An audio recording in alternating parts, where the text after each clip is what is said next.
PNR और ग्राम विकास ये department बुलाए थे, क्योंकि हमारा काफ़ी कुछ पैसा पहले से ही चुनाव से पहले हमने अप्रूव करवाया था, काफ़ी कई करोड़ रुपए, लगता है वो 50, 60, 70 करोड़ रुपए भी जिनके काम अभी पेंडिंग थे, जिनके तो टेंडर लग गए थे, कोई आचार संहिता में आकर के टेंडर भी नहीं लगने पाए, और कुछ काम ऐसे थे जिनके वर्क अलॉट नहीं हो पाए, टेंडर लग चुके थे। उन सारे कामों की समीक्षा के लिए क्या स्टेटस है उन कामों का, आज सारे अधिकारी हमने बुलाए थे और सबसे थोड़ी ब्रीफिंग करके कि कहाँ क्या प्रोग्रेस हुई, और इनको एक हिदायत दी गई सभी अधिकारियों को कि एक हफ्ते के अंदर अंदर जो भी हमारे पेंडिंग काम है उनको सिरे पे ला करके हफ्ते के अंदर रिपोर्ट करें, और एक हफ्ते बाद फिर हम मिलेंगे, क्योंकि मैं समझता हूँ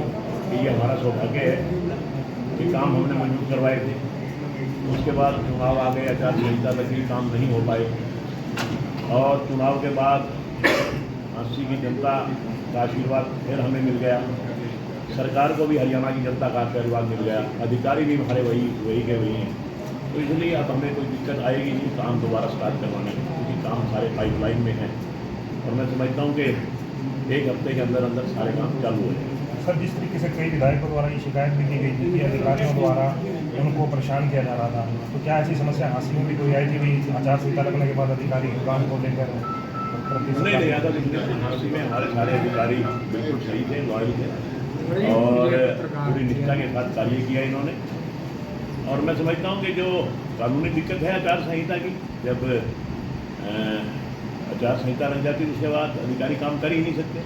तो वो तो चाहे हम दिक्कत लगा लें चाहे कानूनी अड़चन लगा लें, वो अलग बात है।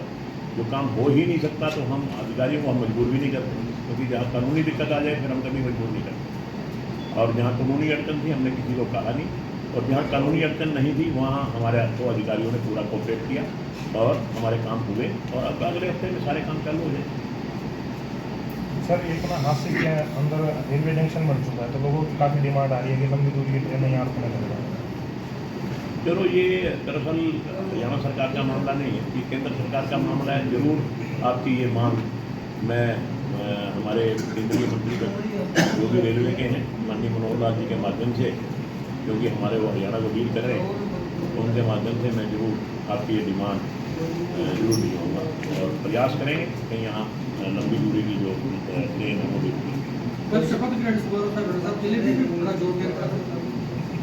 ऐसा है जी। जलेबी तो गोहाना में बनती है, 5-7 लोग काम करते हैं। राहुल गांधी जी कह गए कि 50,000 लोग काम करेंगे, जलेबी बनेगी, एक बड़ा कारखाना लगाएंगे, फैक्ट्री लगाएंगे, शायद इसीलिए जलेबी का ज़्यादा प्रचार हो रहा था।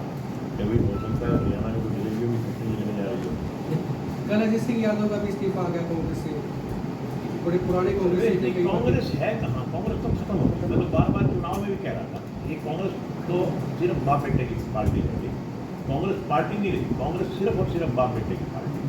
अगर भूपेंद्र सिंह हुड्डा और दीपेंद्र हुड्डा है तो कांग्रेस है, नहीं तो ये कहते हैं अगर हम नहीं है तो कांग्रेस नहीं।